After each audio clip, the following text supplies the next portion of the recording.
बच्चों नमस्कार। इस YouTube चैनल पर राजेश सर की तरफ से आपका स्वागत है। आज अपन कृषि रसायन विज्ञान यानी एग्रीकल्चर केमिस्ट्री का फर्स्ट चैप्टर का तीसरा वॉल्यूम पढ़ेंगे।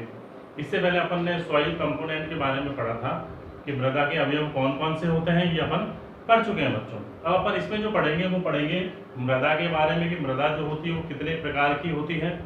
इसको हम पृष्ठ मृदा और अवमृदा के रूप में बांटते हैं। इसके अलावा अपन मृदा प्रोफाइल जो होती है उसके बारे में डिटेल से पढ़ेंगे। तो आप इसको पूरे वीडियो को देखिए।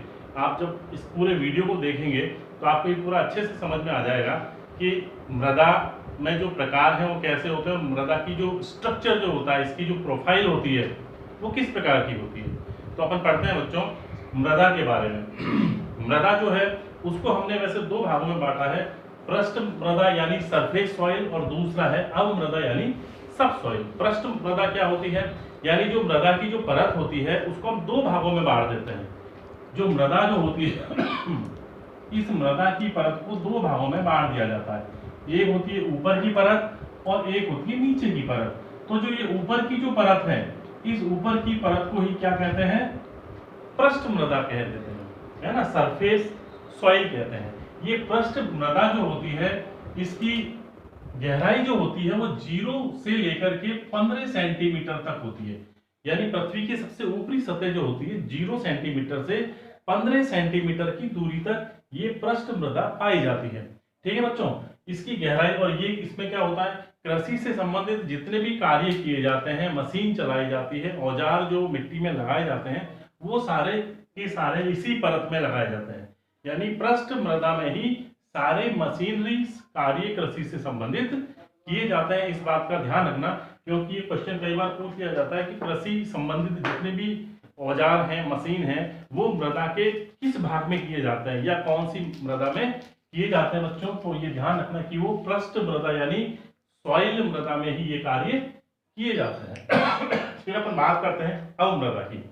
अवमृदा क्या होती है, ये इसके नीचे की परत होती है, यानी 15 सेंटीमीटर से लेकर के जहां पर चट्टानें आ जाती हैं, यानी मृदा के बनाने वाले जो पैतृक पदार्थ होते हैं बच्चों, पैतृक पदार्थ मतलब जिससे मृदा का निर्माण होता है, तो वहां तक की जो मोटाई होती है वो अवमृदा या सबसॉइल कहलाती है। ठीक है बच्चों, अब अपन इसका एक कंपैरेटिव स्टेटमेंट देखते हैं कि इन दोनों का अपन परिभाषित भी कर सकते हैं, इसकी विशेषताएं भी आ जाती हैं और दोनों का कंपेयर भी हो जाता है। तो अपन देखते हैं पहले कि पृष्ठ मृदा क्या होती है। पृष्ठ मृदा जो होती है वो पूर्ण रूप से अपक्षयित होती है, यानी ये पूर्ण रूप से, क्योंकि निर्माण जब होता है किसी भी मृदा का तो वो नीचे गहराई से ऊपर की तरफ होता है। चट्टानें टूटती हैं, अपक्षयित होती हैं और धीरे धीरे निर्माण होता जाता है। ऊपर की जो सबसे परत होती है वो सबसे उपजाऊ होती है और पौधों के लिए और सबसे उपयुक्त होती है। तो बच्चों जो ऊपर की जो परत है ये पूर्ण रूप से अपक्षयित होती है, जबकि ये आंशिक रूप से अपक्षयित होती है। तो ये जो है इन दोनों का कंपेयर हो गया कि जो सबसे ऊपर की परत है वो पूर्ण रूप से अपक्षयित होती है और नीचे की कम अपक्षयित होती है।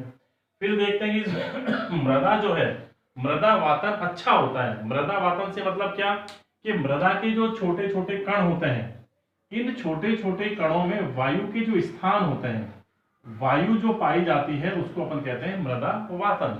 तो वायु के लिए जो स्थान होते हैं वो इसमें बहुत अच्छा होता है, जबकि इसमें क्योंकि गहराई में जैसे जैसे अपन जाएंगे वायु के लिए स्पेस कम होता जाएगा, तो इसमें मृदा का वातन अच्छा नहीं होता। तीसरी अपन बात करते हैं मृदा वायु तथा वायुमंडल के बीच, क्योंकि इसमें वातन अच्छा होता है तो मृदा में उपस्थित जो वायु होती है और वायुमंडल जो है उनके बीच, गैसों के बीच में आदान प्रदान होता रहता है, जबकि इसमें गैसों का आदान प्रदान बहुत कम होता है, क्योंकि गहराई पर होती है परत, जितनी गहराई पर होगी गैसों का आदान प्रदान उतना ही कम होता है। फिर अपन देखते हैं कि इसमें कार्बनिक पदार्थों की मात्रा ज्यादा होती है, क्योंकि जैसे जैसे ऊपर जाते हैं सड़े गले पदार्थ जितने भी होते हैं, पेड़ पौधों के जीव जंतुओं के जो अवशेष होते हैं उनसे बनता है कार्बनिक पदार्थ। तो कार्बनिक पदार्थ की जो मात्रा है वो ज्यादा होती है, जबकि इसमें कार्बनिक पदार्थों की मात्रा अपेक्षाकृत कम होती है। तो अपन बात करते हैं बच्चों कि इसमें सूक्ष्म जीवों की संख्या, यानी जो सूक्ष्म जीव होते हैं जो अपघटन का कार्य करते हैं और क्रियाशीलता जो होती है वो अधिक होती है। सूक्ष्म जीवों की संख्या भी अधिक होगी, उनकी क्रियाशील भी अधिक होंगे, जबकि इसमें जीवों की संख्या और सक्रियता दोनों ही क्या होती है बच्चों, कम होती है। यह उपजाऊ मृदा है, जैसे कि अपन ने ऊपर बात की थी, क्योंकि इसमें कार्बनिक पदार्थों की मात्रा बहुत अधिक होती है, और जितनी कार्बनिक पदार्थों की मात्रा अधिक होगी वो उतना ही अधिक उपजाऊ होता है। तो ये अधिक उपजाऊ होती है, यह अपेक्षाकृत कम उपजाऊ होती है। फिर अपन बात करते हैं कि इसका रंग जो होता है वो गहरा भूरा, क्योंकि इसमें कार्बनिक पदार्थ अधिक पाए जाते हैं, अर्थात इनमें ह्यूमस की मात्रा बहुत अधिक होती है। तो ह्यूमस की मात्रा जब अधिक होगी तो इसका रंग कैसा, गहरा भूरा होगा। जबकि इसका रंग कैसा होता है, हल्के पीले रंग की होती है, क्योंकि इसमें कार्बनिक पदार्थों की मात्रा बहुत कम होती है। इसमें नीचे जैसे जैसे जाते हैं खनिज पदार्थों की मात्रा बढ़ती चली जाती है। इसकी धनायन विनिमय क्षमता जो होती है वो अधिक होती है, जबकि उसकी अपेक्षाकृत कम होती है। धनायन विनिमय क्षमता बच्चों अपन पहले पढ़ चुके हैं कि मृदा जो होती है वो वास्तव में कैसी होती है, ऋण आवेशित कण होते हैं। क्योंकि ऋण आवेशित कण होने के कारण मृदा में जो अन्य पोषक तत्व होते हैं जिन पर धन आवेश होता है उनको ये अपनी ओर आकर्षित कर लेते हैं, और वो धन आयनों का आपस में विनिमय भी होता है, उसको ही धन विनिमय क्षमता कहा जाता है। तो इनकी धन विनिमय क्षमता अधिक होती है, जबकि इनकी धन विनिमय क्षमता कम होती है। तो बच्चों इस प्रकार से अपन पृष्ठ मृदा और अवमृदा दोनों का कंपेयर भी कर सकते हैं और दोनों की विशेषताओं का अध्ययन भी कर लेते हैं। एक बार रिपीट कर रहा हूं वापस से बच्चों कि पृष्ठ मृदा जो होती है वो सबसे ऊपर की, यानी मृदा में भी सबसे ऊपरी परत जो होती है वो पृष्ठ मृदा कहलाती है, क्योंकि इसको सरफेस सॉइल कहते हैं। ये इसके नीचे की होती है। इनकी गहराई की अगर अपन बात करें तो ये ऊपर से यानी 0 सेंटीमीटर से 15 सेंटीमीटर के बीच इनकी गहराई होती है, जबकि अवमृदा जो होती है वो 15 से लेकर के जहां तक इसके पैतृक पदार्थ जो पाए जाते हैं, जो चट्टानें जहां आ जाती हैं वहां तक इसकी गहराई पाई जाती है। तो अब अपन इसका पढ़ेंगे मृदा प्रोफाइल क्या होती है, मृदा परिच्छेदिका जिसको अपन कहते हैं उसके बारे में देखते हैं क्या होती है मृदा प्रोफाइल। बच्चों देखो अपन देखते हैं मृदा परिच्छेदिका यानी सॉइल प्रोफाइल क्या होती है। अपन जानते हैं कि मृदा की कोई मोटाई होती है, अपन अभी पढ़ा था कि ऊपर से 0 सेंटीमीटर से 15 सेंटीमीटर तक पृष्ठीय मृदा होती है और उसके नीचे अवमृदा होती है, यानी मृदा की कुछ मोटाई होती है। उस मोटाई की मृदा को अगर हम ऊर्ध्वाधर काट काट कर देखें, उसको इस तरह से काटें, तो उसमें हमें कई सारी लेयर दिखाई देंगी, परतें दिखाई देंगी। उस मृदा की प्रत्येक परत को संस्तर कहते हैं और प्रत्येक संस्तर की अपनी एक अलग विशेषता होती है। तो मृदा के इस संस्तर युक्त संरचना को ही क्या कहा जाता है, मृदा प्रोफाइल कहते हैं। ठीक है बच्चों, अपन देखते हैं जैसे कि मृदा का ऊर्ध्वाधर काट काट कर देखने पर उसमें ऊपरी पृष्ठीय सतह से पैतृक पदार्थ यानी जहां से मृदा का निर्माण होना शुरू होता है उन चट्टानों तक पैतृक पदार्थ तक विभिन्न समानांतर परतें दिखाई देती हैं, लेयर दिखाई देती हैं एक के ऊपर एक। इन संस्तर युक्त मृदा की खड़ी काट की संरचना, जो हम खड़ी काट काटते हैं उसकी संरचना को ही मृदा परिच्छेदिका यानी मृदा प्रोफाइल कहा जाता है।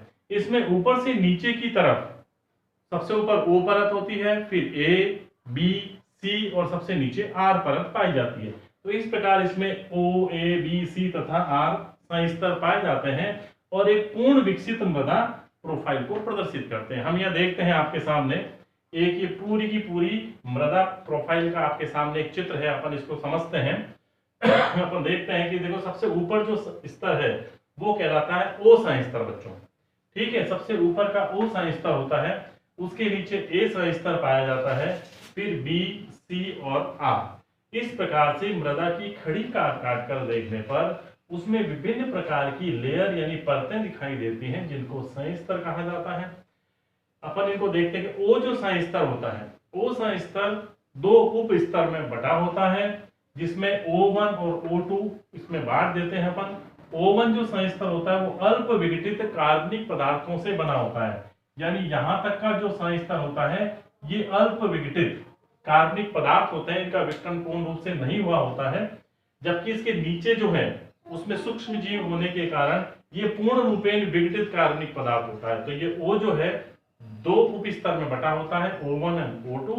O1 जो होता है वो तो अल्प विकसित कार्बनिक पदार्थों से बना होता है, जबकि O2 जो होता है वो पूर्ण रूप से विघटित कार्बनिक पदार्थों से बच्चों बना होता है। फिर अपन बात करते हैं A संस्तर की। ए संस्तर जो होता है वो खुद 3 उप संस्तर में बटा होता है, A1, A2 और A3। अपन बात करते हैं A1 की। A1 जो संस्तर होता है उसमें ह्यूमस युक्त खनिज पदार्थ पाए जाते हैं, क्योंकि चट्टानें जो होती है खनिज पदार्थों से बनी होती है, तो जैसे ही नीचे से इसका बनना शुरू होता है, निर्माण शुरू होता है, तो इसमें खनिज पदार्थों की मात्रा बढ़ती जाती है। तो ह्यूमस युक्त खनिज पदार्थ, क्योंकि ह्यूमस का मतलब इसमें कार्बनिक पदार्थ तो यहाँ थे इससे ऊपर वाली परत में, तो कार्बनिक पदार्थ के साथ साथ उसमें खनिज पदार्थ भी पाए जाते हैं। फिर अपन देखते हैं A2 उप स्तर जो होता है, इसमें निक्षालित पदार्थों की मात्रा अधिक होती है। A3 जो होता है इसमें परिवर्तनीय संस्तर होता है, यानी इसमें नीचे की जो परत है, ऊपर से जो इसमें खनिज पदार्थ आए होते हैं उनमें परिवर्तन होता रहता है, इसलिए इसको कहते हैं परिवर्तनीय संस्तर। फिर अपन देखते हैं इससे नीचे पाया जाता है B संस्तर। B संस्तर जो होता है वो 3 उप संस्तरों में बटा होता है। ये भी इसमें पहला जो संस्तर होता है B1 परिवर्तनीय संस्तर होता है, क्योंकि इसमें परिवर्तन होता है। B2 निक्षेपित संस्तर होता है, इसमें पदार्थों का, खनिज पदार्थों का निक्षेपण होता है। और B3 जो होता है वो अंतर्वर्ती होता है, यानी ये जो पदार्थ है उसमें यहाँ की मात्रा, खनिज पदार्थों की मात्रा अधिक पाई जाती है, ये अंतर्वर्ती संस्तर कहलाता है। फिर अपन बात करते हैं C संस्तर की बच्चों। C संस्तर जो होता है वो अपक्षयित पैतृक पदार्थों से बना होता है। अपक्षयित पैतृक मतलब इसके नीचे जो पैतृक पदार्थ थे जहां से इस मृदा का निर्माण शुरू होता है, उन पदार्थों की मात्रा यहाँ बहुत अधिक होती है, इसलिए इसको कहते हैं अपक्षयित, यानी जस्ट बनने वाला जो पदार्थ होते हैं इसमें बहुत ज्यादा होते हैं, खनिज पदार्थों की मात्रा अत्यधिक होती है। और उसके नीचे का अपन देख ही रहे हैं R संस्तर होता है, जो बहुत ही कठोर चट्टान से बना होता है। तो ये यहाँ से यहाँ तक की जो संरचना है वो पूर्ण रूप से एक मृदा की संरचना होती है, इसको मृदा प्रोफाइल कहा जाता है। और ये इतने भागों में, संस्तर में बटी होती है। अपन इसका एक एक का डिटेल से अब अपन अध्ययन करते हैं बच्चों।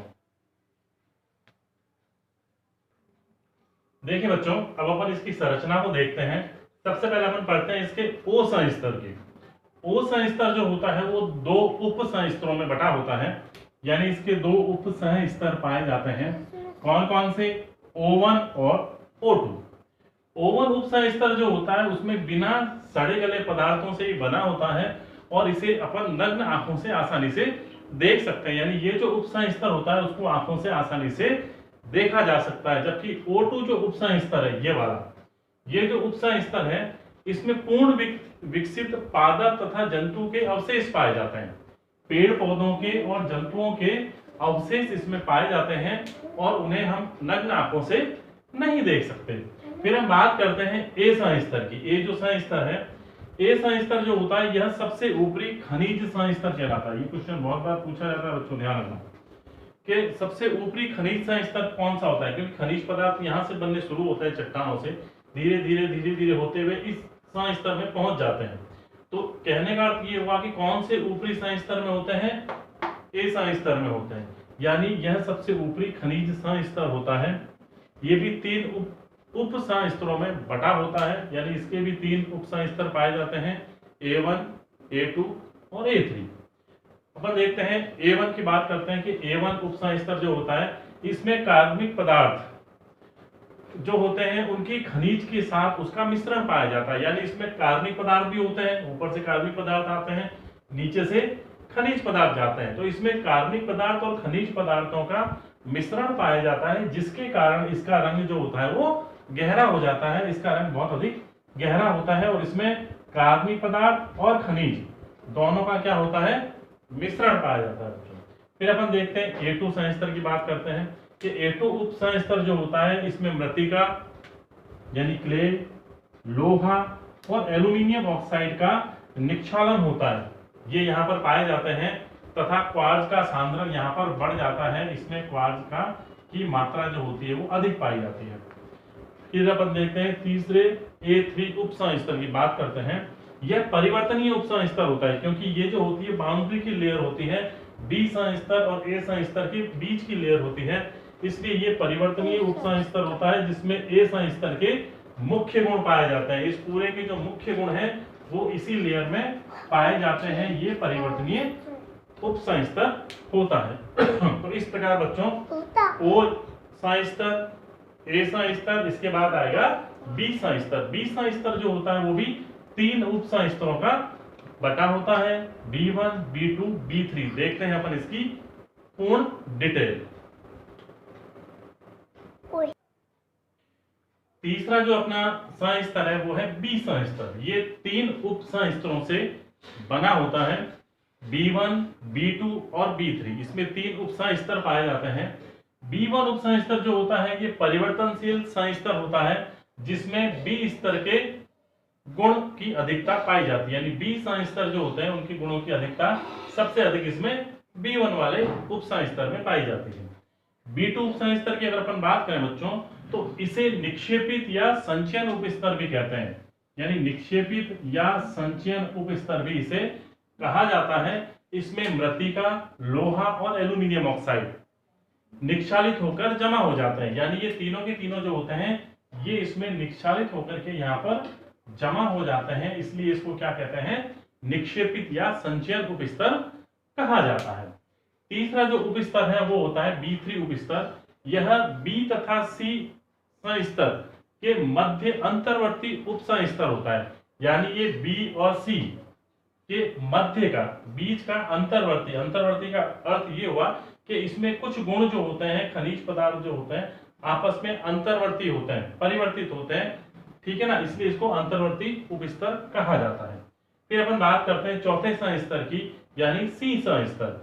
इसमें कम विघटित तथा अपक्षयित पैतृक पदार्थ पाए जाते हैं, क्योंकि चट्टानों से अपक्षयित होकर के बनता है यह स्तर, इसलिए इसमें अपक्षयित पदार्थ होते हैं, लेकिन विघटन इसमें कम होता है, इसलिए कम विघटित पदार्थ इसमें पाए जाते हैं।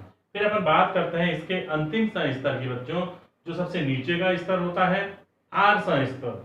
R स्तर होता है, इसका सबसे नीचे का होता है और ये कठोर चट्टान से मिलकर बना होता है। तो इस प्रकार बच्चों अपन ने मृदा प्रोफाइल जो है उसके प्रत्येक स्तर की संरचना का अपन ने अध्ययन किया। प्रत्येक इसमें स्तर जो होता है उसकी अपनी एक अलग विशेषता होती है, प्रत्येक उप स्तर की भी अपनी एक अलग विशेषता होती है, और इसमें मृदा का निर्माण जो होता है वो नीचे से ऊपर की तरफ होता है।